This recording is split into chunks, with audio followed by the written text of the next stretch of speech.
O Redação PFC começa agora. O Redação PFC 152 começa nesse dia 20 de abril, ou seja, amanhã é 21, ou seja, amanhã Tiradentes vai morrer e o feriado não vai acontecer, mas o Redação acontece todo sábado para você, querido ouvinte, sem parar, 152 edições. Ufa, falta até fôlego, mas não falta fôlego para o nosso integrante que vai comentar todas as notícias com o maior conhecimento e peculiaridade possível. Marcos Boas está aqui, tudo bom, Marcos? E aí, pessoal, tudo bem? Bom dia, boa tarde, boa noite. Nessa véspera de feriado inútil, foi uma morte em vão num ano como 2024 para Tiradentes, porque a morte dele nem sequer representa um dia de descanso pra gente. Então, fazer o quê, né? Se o que nos resta é isso, vambora. Vamos comemorar que hoje é o dia do disco de vinil, é o dia do diplomata. E agora, popularmente considerado o dia da maconha. Por quê? Porque é 4h20. Exatamente, é o mês 4, dia 20, 4h20, aquela coisa. Bota um disco de vinil do Bob Marley e vamos lá na diplomacia, pessoal, sem guerra. Eu gostei do link total aí. Põe o disco do Bob Marley na diplomacia, na paz. É o dia da maconha.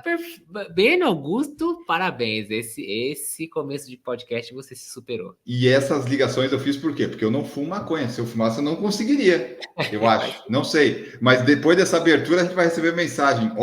Descobrir o que eles usam. Vocês nem sabem o que a gente usa aqui, ó. Em 1535, o fenômeno óptico atmosférico do halo é observado sobre Estocolmo. Um halo é um anel de luz que rodeia um corpo celeste, mais comumente o Sol ou a Lua. Em 1862, Louis Pasteur e Claude Bernard completam um experimento refutando a teoria da geração espontânea. Em 1918, o piloto de caça Manfred von Richthofen, também conhecido como Barão Vermelho, abate as suas vítimas de número 79 e 80, suas vitórias finais, antes de morrer no dia seguinte. Porque assim, o von Richthofen, aí o Barão Vermelho, morreu amanhã também. Que é aquela coisa, matou 80 pessoas na Primeira Guerra, Marcos. Mas o que adiantou? No dia seguinte foi abatido, morreu com 25 anos. E daí você vê que a família dele foi progredindo até chegar na Suzane, né? Aliás, ela tava vendendo lembrancinha pela internet, não era? Acho que era que ela tinha um ateliê de costura, não era isso? Isso, ela fez promoção pro Dia dos Pais. Ela deu desconto. E, aliás, é bem trágico aqui, porque Manfred era o nome do pai dela de verdade, né? Então, você vê que tá tudo interligado. É um começo muito legal do Redação PFC. Não pule ainda, nós vamos chegar nas notícias, porque o Apollo 16, em 1972, comandada por John Young, pousou na Lua. Em 1992 aconteceu o The Freddie Mercury Tribute Concert, um show no estádio de Wembley com diversos artistas mundialmente famosos que tocaram músicas do Queen em homenagem ao Fredinho, que tinha falecido. Já em 93, para a alegria geral da nação, lançamento mundial do grupo masculino estadunidense Backstreet Boys. As duas únicas músicas do Backstreet Boys que existem estão na minha playlist. E em 2020, pela primeira vez na história, os preços do petróleo caem abaixo de zero. Nessa mesma data, em 1845, José Maria da Silva Paranhos Júnior, o Barão do Rio Branco, nasceu. É importante para os barões, né? É verdade. E a gente falou do Freddie Mercury, que tem uma ligação aí perto com o Cazuza, né? Pelo menos a morte foi igual, que é a do Barão Vermelho. Tudo interligado, redação. Também nessa data nasceu o Adolfo Hitler, lá na Alemanha. Então ele nasceu nessa data. E também aqui, ó, nós tivemos o Nelson Évora, um atleta português de salto triplo. Nasceu lá em 20 de abril de 1984, foi ouro nas Olimpíadas de Beijing ou Pequim, no salto triplo lá. Ele ganhou a medalha de ouro. E nessa data, em 2018, morreu o Tim Bergling. Você sabe quem é o Tim Bergling? Não faço a menor ideia. Era o DJ lá, conhecido pelo nome artístico de Avicii. Lembra do Avicii? Sim, mas eu não sabia que ele tinha morrido. Você não sabia que o Avicii tinha morrido? Não. Puxa vida. Não, ele morreu já faz quase 10 anos. Ele morreu em 2018, com 28 anos. Uma pena, mas ele tinha várias músicas lá, tipo Hey Brother. Mas daí o Avicii era um DJ conhecidíssimo e morreu aí. Enfim, né? O pessoal da música é complicado. O pessoal da música faz sucesso e se mata. Me abalou essa morte do Avicii aí, gente. Eu não tava sabendo. É tipo quando a pessoa fala, tá, e a Anaí Belo, a gente tá morto? Sim, morreu faz tempo. Morreu? Sim, morreu. Faz 10 anos já que a Anaí Belo morreu. As pessoas às vezes não têm umas mortes. Aí, por exemplo, Silvio Santos. Não, Silvio Santos ainda tá vivo. Mas não é por muito tempo mais não também. Aproveita. Ele, o Raul Gil e o Faustão dos últimos transplantes também. Coitado, é. Tá indo, tá acabando. Mas o que não acaba, porque ainda é vigente durante esse ano, são os nossos cupons. PFC 10 para Maratona de Floripa, Track and Field Run Series e Foco Radical, PFC 15 para Live Run XP, e em breve teremos cupom para o Mountain do Costão do Santinho, se você quiser. Aguarde que ainda não saiu, mas em breve vai sair. Vamos agora para as notícias. Cissai Lema e Ellen Obiri são os grandes vencedores da 128ª Maratona de Boston. Nós fizemos a live. A nossa live é sempre a melhor, né, pessoal? Vamos combinar isso. E eu e o Marcos Boas estávamos ali na segunda-feira transmitindo essa prova, comentando. E assim, né, Marcos? Eu não esperava o Cissai Lema vencer, mas ele era um dos mais rápidos do field. Só que a estratégia que ele utilizou, vamos falar primeiro da prova masculina, depois da feminina, foi uma estratégia que nunca tinha dado certo. É interessante, né? A estratégia ela só é errada quando ela dá errado. Exatamente. O Cissai Lema, que já tinha sido campeão da Maratona de Londres, que aliás naquela época ele corria com a Nike, né? Agora ele correu com a Adidas nessa prova, ele mudou de patrocínio. Mas ele saiu ali depois do quilômetro 5, ele já começou a desgarrar do grupo. E não que o grupo tivesse lento, o grupo vinha num ritmo ali até que esperado dentro de uma prova como Boston, que tem uma segunda metade complicada ali por causa das subidas, né? Depois do 25. Então o grupo masculino até que vinha num ritmo razoável. Mas o Cissai Lema deu uma disparada e começou a abrir vantagem. Abriu bastante, chegou a abrir 2 minutos e 40 até em relação aos outros corredores, e aí a gente sempre fica com aquilo, né? A gente já viu algumas vezes isso acontecer, CJ Albertson já fez isso uma vez, aproveitando as descidas do começo da prova, não em Boston, mas em Nova York, o Danielzinho fez isso também uma vez, e em todas essas a gente já previu o que ia acontecer. Bom, o Cissai Lema estava aí para provar que a gente estava errado na nossa previsão. Ele, obviamente, perdeu o ritmo na segunda parte, tá? Na segunda metade, ele passou a primeira metade com um pouco mais de 1 hora, então 1 hora abaixo, ele acho que passou bem a primeira metade, mas é claro que a segunda metade dele foi bem mais lenta, mas ainda assim foi o suficiente para conseguir administrar essa vantagem toda que ele tinha aberto e chegar a 40 segundos na frente do segundo colocado. Então o Cissai Lema cruza a linha de chegada com 2:06:17, no segundo lugar foi o Mohamed Eza, que chegou a ficar um pouco para trás ali quando as coisas começaram, quando os atletas começaram a tentar aumentar o ritmo para buscar o Cissai Lema. Quem se destacou ali, na verdade, foi o Evan Chebet e o John Corir. E o Eza acabou ficando um pouquinho para trás, o Mohamed Eza. Mas ali no último quilômetro, praticamente, ele conseguiu dar um gás, buscou, passou o Evan Chebet ali naquela descidinha que passa por baixo de um viadutinho ali da pista que passa em cima. Ultrapassou o Evan Chebet, ficou na segunda colocação aí com 2:06:58, ou seja, praticamente 40 segundos atrás do vencedor, tirando aí quase 2 minutos da vantagem que ele tinha construído. Porém, não foi o suficiente, né? Ficou faltando aí 40 segundos, o que é bastante, não é simples assim de retirar, não. E o Evan Chebet fecha o pódio com 2:07:22. Ele que estava buscando aí o tricampeonato em Boston, não foi dessa vez, acabou ficando na terceira colocação, fechando o pódio Evan Chebet do Quênia. Então Etiópia e Quênia no masculino. E o que eu vi era assim, né, o pessoal se perguntando, será que o Mohamed Essa, ele não deveria ter arriscado antes, porque ele chegou muito bem, né, ele chegou sobrando muito, mas daí fica aquela coisa, né, o Cissai Lema arriscou, deu certo. A história interessante do Cissai Lema é que ele começou a correr maratona em 2012. Ele nasceu em 90, mas quando você olha ele, não parece que ele tem 33 anos. Aliás, ele é mais novo que a Ellen Obiri, se você quer saber. Ele é 1 ano mais novo.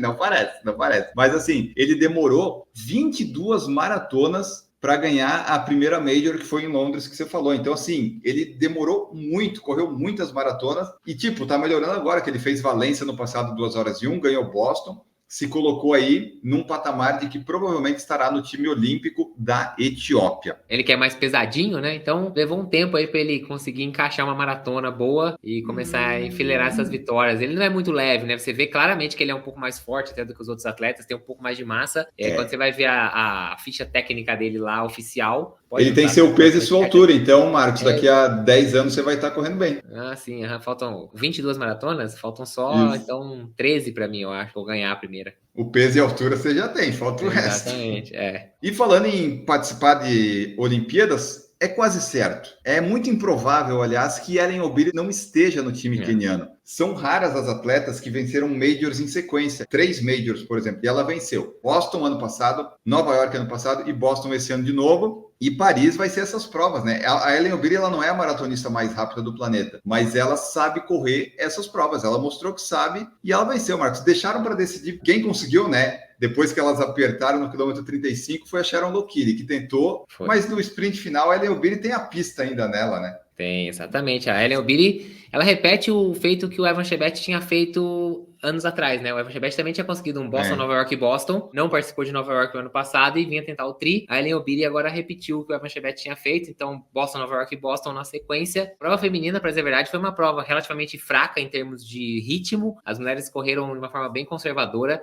O pelotão tinha 20 atletas até o 35, inclusive atletas não africanas estavam ali ainda. Emma Bates estava ali ainda, outras americanas. A Tess Linden correu até o 30 junto com o pelotão. Então você vê que realmente a prova não foi forçada nos primeiros 35 quilômetros, mas da 35 em diante, meu amigo, virou uma loucura, assim, rapidamente o pelotão foi desmantelando, porque elas vinham correndo ali perto de 3,27, 3,28 o KM, elas passaram a correr perto de 3 minutos o KM, 3,2, 3,3, por aí, assim, elas tiraram 25 segundos do ritmo que elas vinham fazendo por quilômetro. E aí foi isso, foi desmantelando, o pessoal foi ficando para trás. Uma hora sobrou a Ellen Obiri, a Sharon Lokiri e a Edna Kiplagat. Nessa hora a torcida ainda era pela Edna Kiplagat, vou falar, né, a minha torcida, porque 44 anos, uma carreira inacreditável, mas ela não aguentou, né, o tipo do estímulo que fica difícil conforme vai aumentando a idade, ficou um pouquinho para trás, e aí ficou entre a Obiri e a Lokiri que também já tinha ganho uma vez em Nova York, então também é uma atleta experiente em provas difíceis, mas aí no finalzinho ali, quando a Ellen conseguiu segurar o ritmo,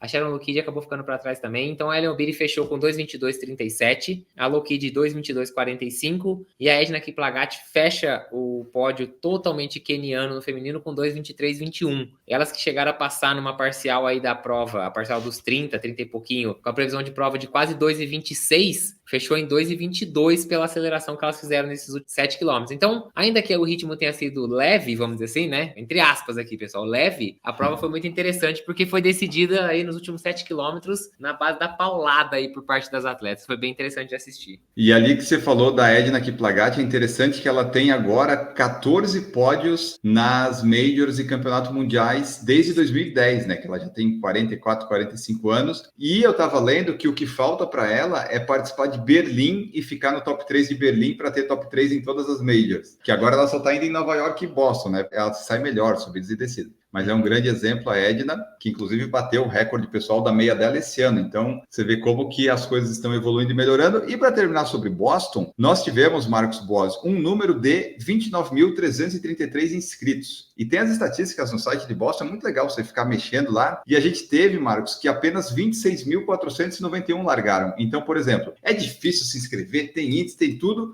e quase 3 mil pessoas não foram, sendo que 25.530 completaram. Então, assim, estavam inscritos um número de 29 mil, quase 3 mil não largaram e uns 1.000 não completaram. Então, a taxa total de conclusão foi 96,4%. Pois é, tipo, é isso. Quem tá lá na linha de largada dificilmente não vai completar, né? A menos que a pessoa realmente passe mal e tem que ser retirada da prova ou tenha uma lesão, alguma coisa muito séria. Boston acaba tendo muitos corredores já com uma certa experiência, com um tempo de prova mais rápido e tudo mais, então a taxa de conclusão acaba ficando realmente bem alta. Agora, eu me pergunto o que faz essas quase 3 mil pessoas nem sequer alinhar para a largada, né? Nem viajou para lá, se inscreveu, fez tudo.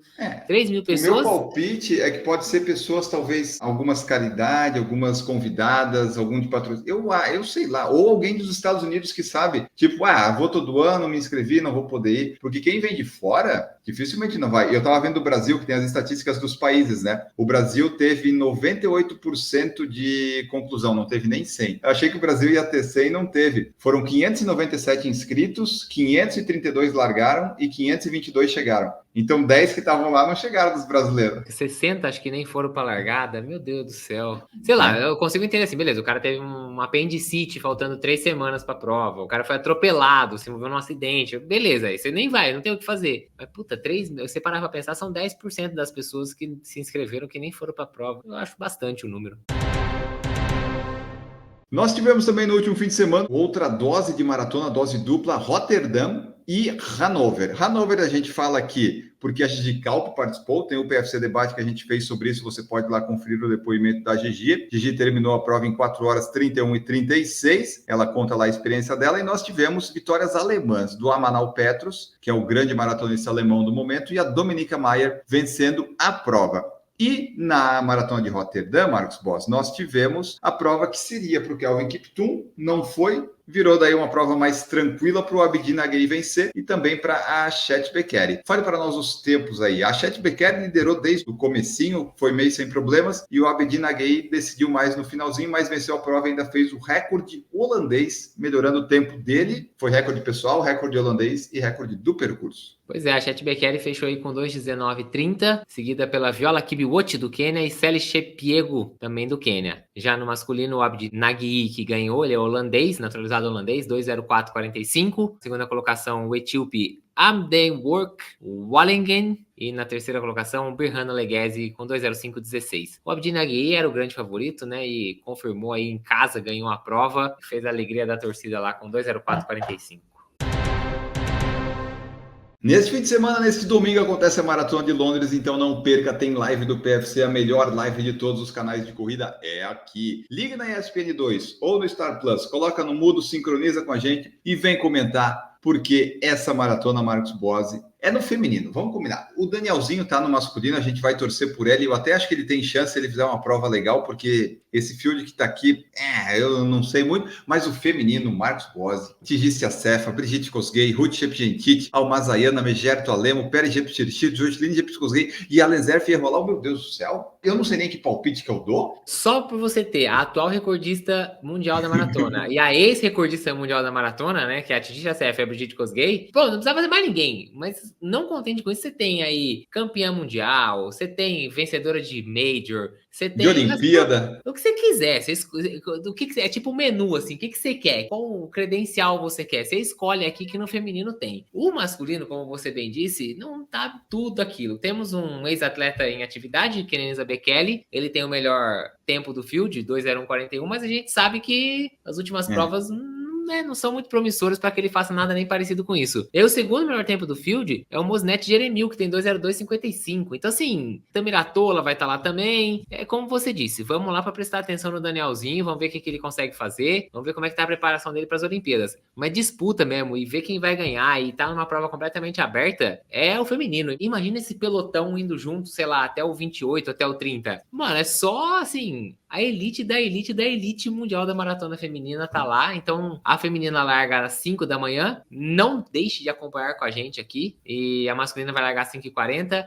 Mas ninguém se importa muito. A feminina é o que vai realmente contar. E legal ainda que, como a elite feminina larga 40 minutos antes da masculina, você não tem pacer. Então, se por acaso aqui sair algum recorde, sai o recorde da prova exclusivamente feminina, que ainda é da Mary Keitany, lá em 2017, com 2:17:01. Quem sabe isso cai aí. Porque assim, ó, você falou esse tempo dela, 5 atletas do field têm tempo mais rápido do que isso. Claro que foi em provas que tinham, às vezes, pacer masculino, mas essas atletas todas têm condição de correr abaixo de 2:17, quem sabe abaixo do 2:15:25, que é o recorde da prova, da Paula Radcliffe. E na entrevista coletiva que elas deram, elas falaram que, de repente, um recorde mundial, elas não duvidam. Curioso do feminino é que, caso aconteça, se acontecer um recorde mundial, seria mais um recorde mundial, enquanto o outro não foi ratificado ainda, porque o da Tigícia Cefa, o pessoal não ratificou. O World Athletics não ratificou ainda. Enfim, caso aconteça agora, a gente teria 2 pendentes de ratificação. E fica a expectativa, a torcida para o Danielzinho fazer uma prova boa.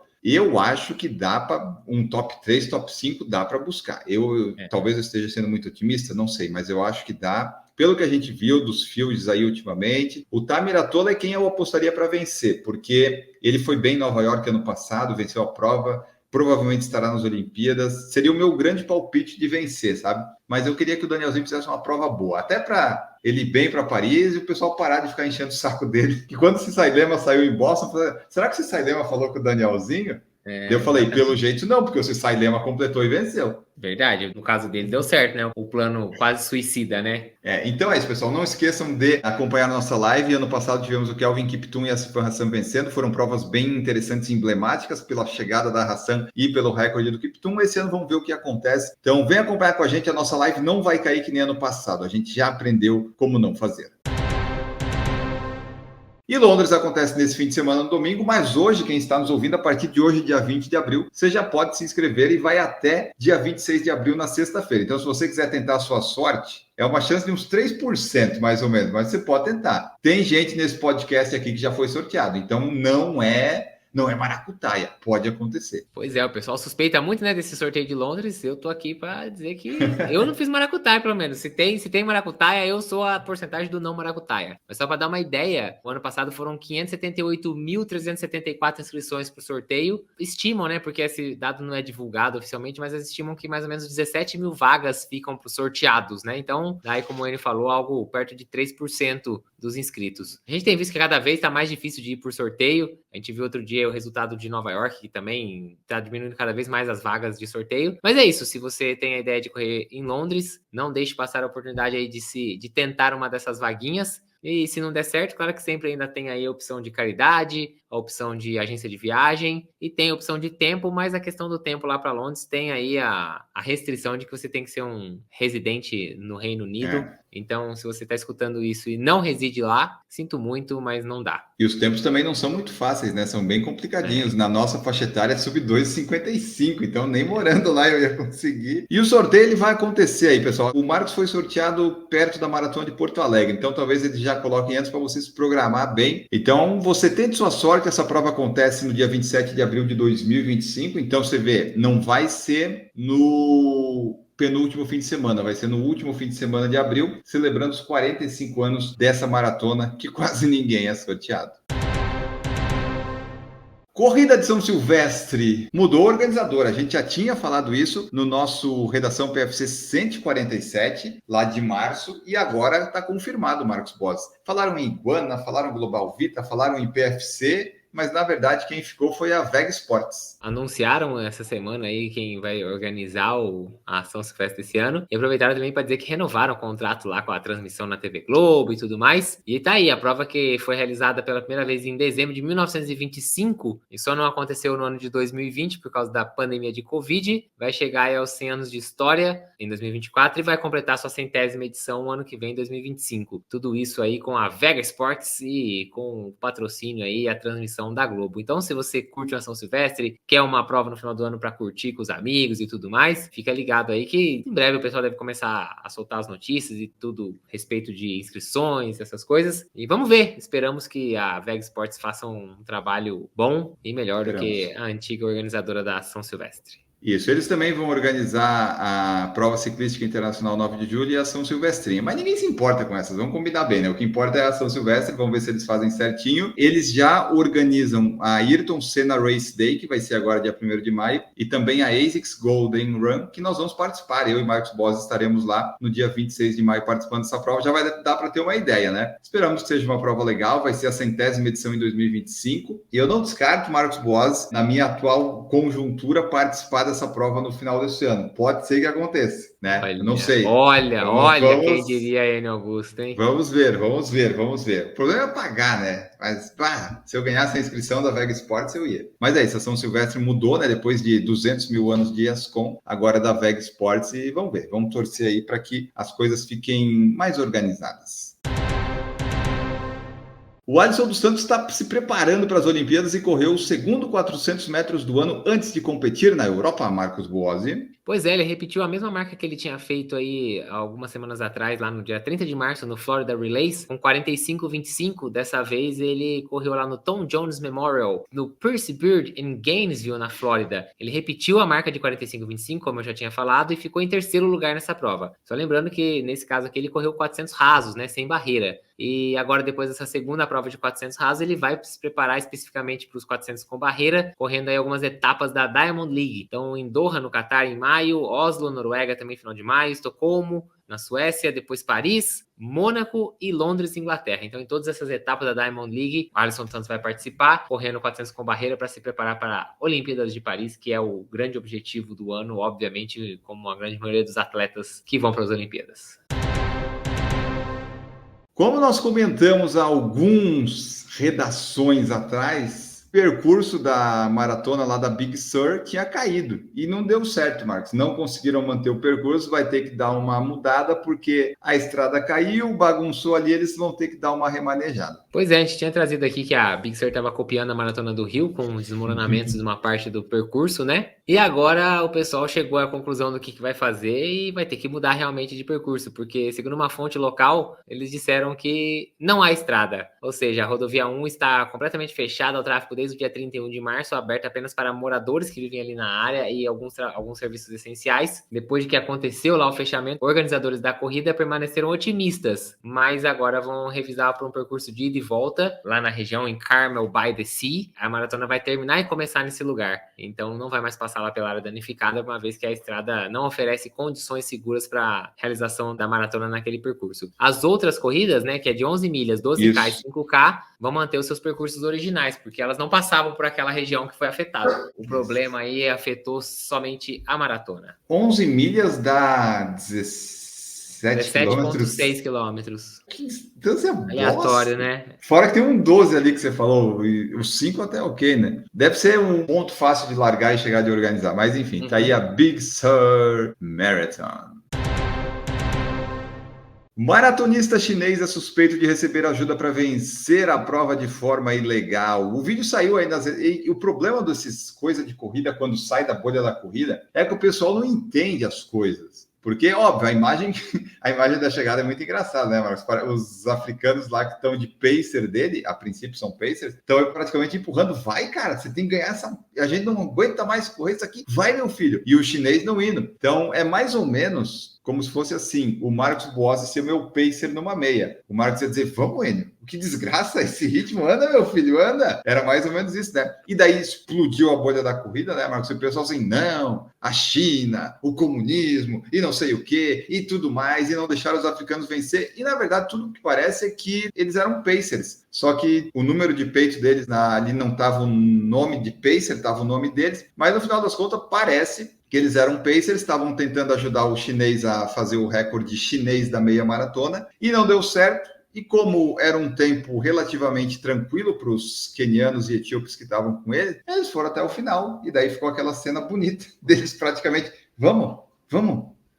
Vai, filho, me passa, vai, termina logo isso aí. Acho que ficou assim, a questão toda é que ficou um negócio, não estava bem definido. Os atletas são patrocinados aí pela Xtep, a mesma marca que patrocina lá a prova e tudo mais. Foi para ajudar esse chinês a tentar quebrar o recorde que era de 1h02:33 na meia maratona. Para esses atletas, o 1h02:33 é um tempo relativamente fácil. É como se você corresse, vamos lá, você tem 45 minutos nos 10K e alguém pede para você, você me puxa para 1 hora nos 10K? Sim, você nem pensa. Qualquer dia que o cara acorda e fala, beleza, eu te puxo para 1 hora nos 10K. Só que é isso, os atletas, ao invés de abandonarem antes, ao invés de sinalizarem que eram pacers, de inscrever esses atletas como pacers, não. Eles se inscreveram normalmente, puxaram o cara e quando chegou no final da prova, eles desaceleraram para o cara passar e ganhar a prova. Então, ficou um negócio estranho. Existe um artigo da regra de competição de atletismo que proíbe qualquer ação deliberada que é destinada a alterar o resultado de um evento para ganho pessoal de um atleta. E como tinha premiação em dinheiro, acaba ficando tudo muito esquisito, porque o recorde já não ia ser quebrado. Ou se ele fosse quebrado, não importava também a posição do atleta chinês, certo? E aí, como eles chegam no final e deixam o cara passar e o cara ganha uma premiação maior, foi um prêmio de $5.500,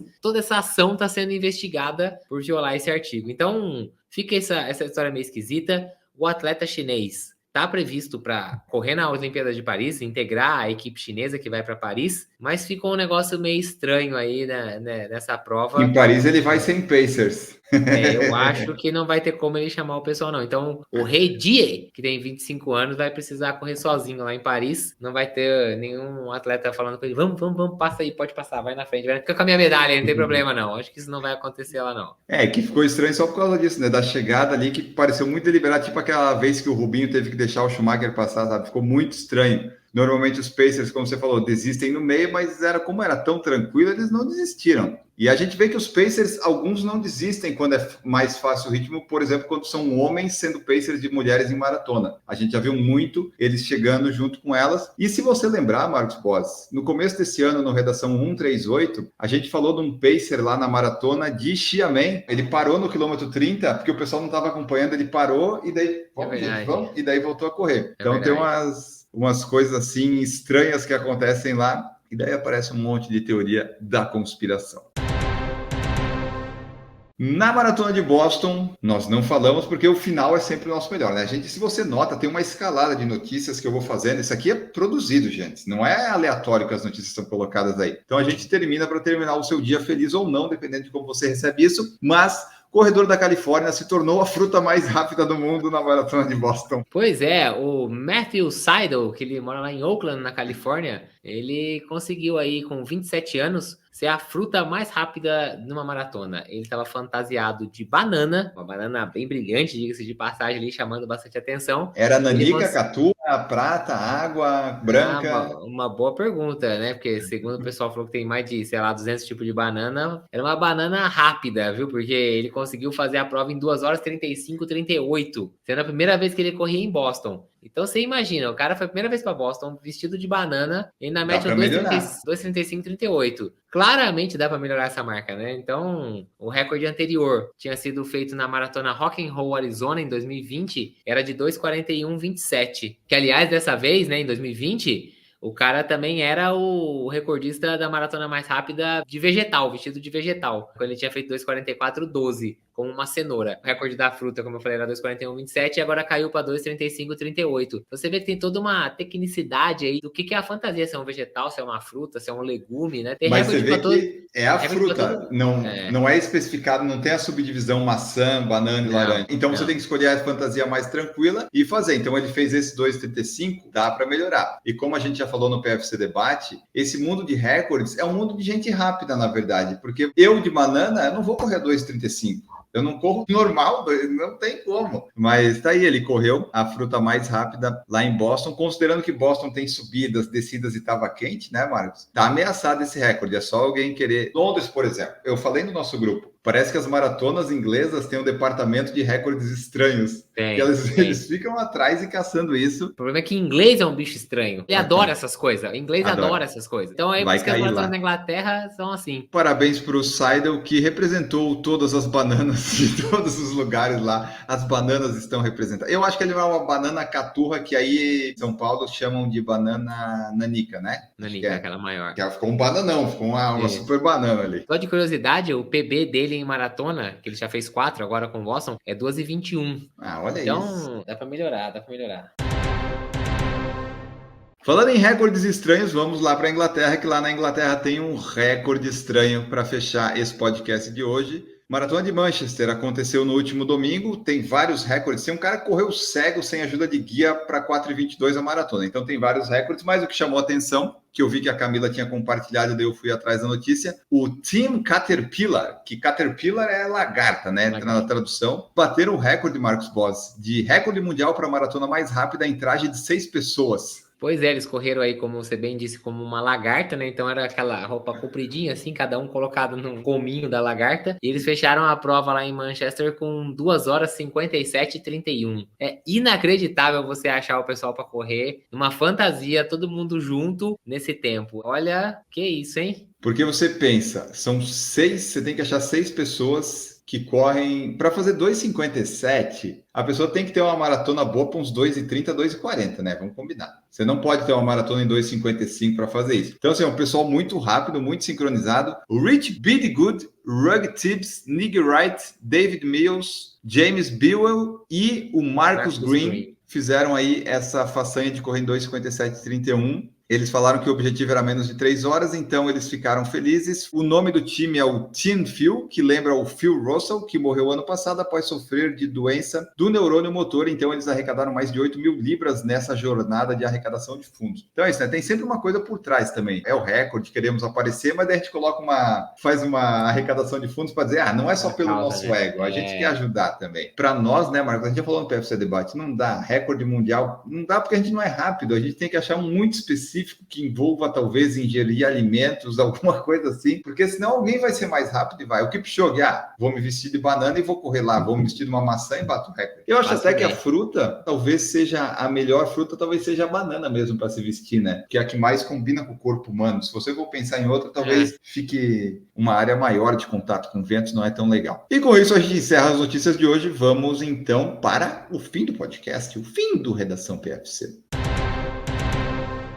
E para terminar o Redação PFC, vamos dizer tchau. E lembrando, Marcos, que tem a Maratona de Londres, vamos transmitir. E para quem lembra, quem acompanha o Redação, A gente falou no Redação PFC de um cara que carregava um frigobar, que estava treinando para a Maratona de Londres, lembra? Nós vamos estar de olho nele, no Daniel Fairbrother, se ele de fato vai largar nessa prova. Vamos trazer ele semana que vem para vocês e ver se ele vai bater esse recorde. Daniel, irmão justo. Estamos com você, Daniel. Isso, estamos com você, estamos com vocês, nossos ouvintes. Boas provas, bons treinos para vocês. Se você vai para Londres, boa prova para você em Londres. Se você não vai, boa prova para você em qualquer lugar. Bons treinos. Marcos Boazzi, tchau para ti. Valeu, pessoal. Tchau para vocês. E se você não vai para Londres ou nenhuma outra prova, boa live acompanhando aqui com a gente no domingo de manhã. Valeu, tchau e até a próxima semana. O Redação PFC volta no domingo que vem, dia 27 de abril, contando como é que foi Londres e outras coisas mais. Tchau para vocês. Produção por Falar em Correr, podcast multimídia.